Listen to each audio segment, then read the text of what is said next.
2019 ਦਾ ਸਮਾਂ ਜਿਵੇਂ-ਜਿਵੇਂ ਨਜ਼ਦੀਕ ਆ ਰਿਹਾ ਸਿਆਸਤਦਾਨਾਂ ਦੇ ਸਿਆਸੀ ਸੁਰ ਵੀ ਤੇਜ਼ ਹੁੰਦੇ ਜਾਂਦੇ ਰਹੇ।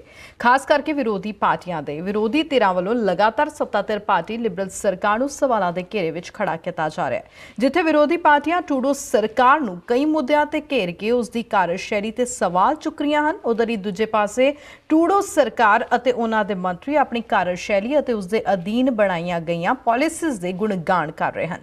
ਇਸ ਤਰ੍ਹਾਂ ਹੀ ਕੁਝ ਹੋਇਆ ਹਾਊਸ ਆਫ ਕਾਮਨਸ ਦੇ ਵਿੱਚ ਵੀਰਵਾਰ ਨੂੰ ਸਦਨ ਵਿੱਚ ਕੰਜ਼ਰਵੇਟਿਵ ਪਾਰਟੀ ਅਤੇ ਐਨਡੀਪੀ ਵੱਲੋਂ ਟਰੂਡੋ ਦੇ ਮੰਤਰੀਆਂ ਨੂੰ ਸਵਾਲਾਂ ਦੇ ਘੇਰੇ ਵਿੱਚ ਖੜਾ ਕੀਤਾ ਗਿਆ।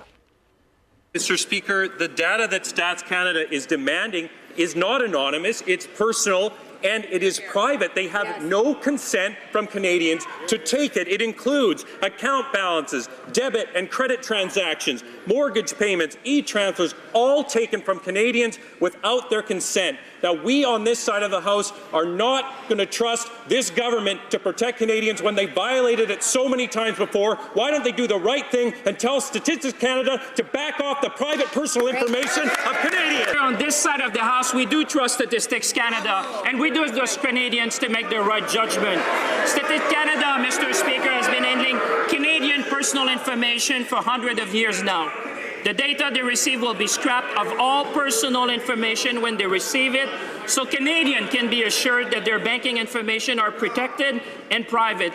Following best practices, Statistics Canada has gone above the requirements of the law and asked the financial institution to inform the clients of how this data will be used. The Conservatives would do well to listen to Statistics Canada. Mr. Speaker, there have been over 800 pages with hundreds of thousands of examples of where this government has violated the privacy of Canadians in the last 19 months alone. So he'll forgive us if we don't trust him with the personal financial data of Canadians. They have no consent to obtain it. This is private personal data. Why don't they tell Statistics Canada to get out of the bank accounts of Canadians? Mr. Speaker, we have no lessons to receive from the Conservatives, and Canadians know that, Mr. Speaker.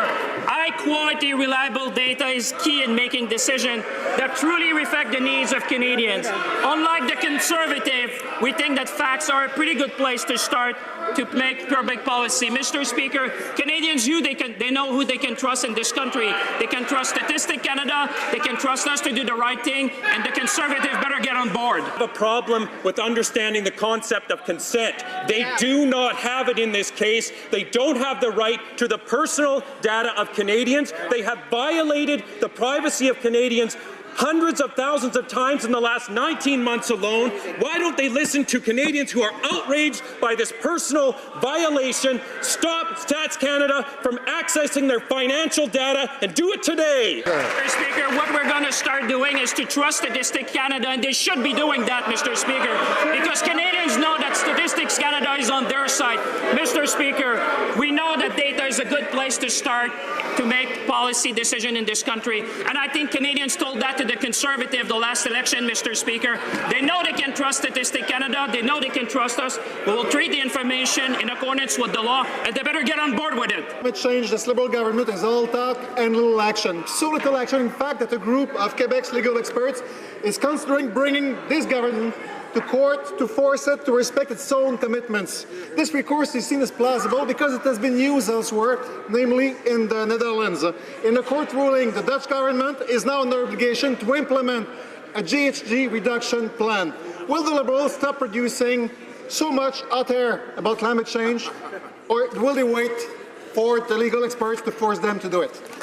Colleagues will agree it's not in this part of the House of Commons that there's hot air being produced with respect to climate change.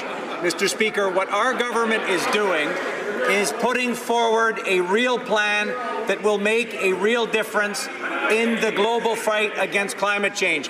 We've said in the 2015 election, Mr. Speaker, we would have a plan, something the Conservatives don't have. We said, Mr. Speaker, we would put a price on pollution and make the Canadian economy more competitive and create jobs for middle-class Canadians. That's exactly what our government is doing.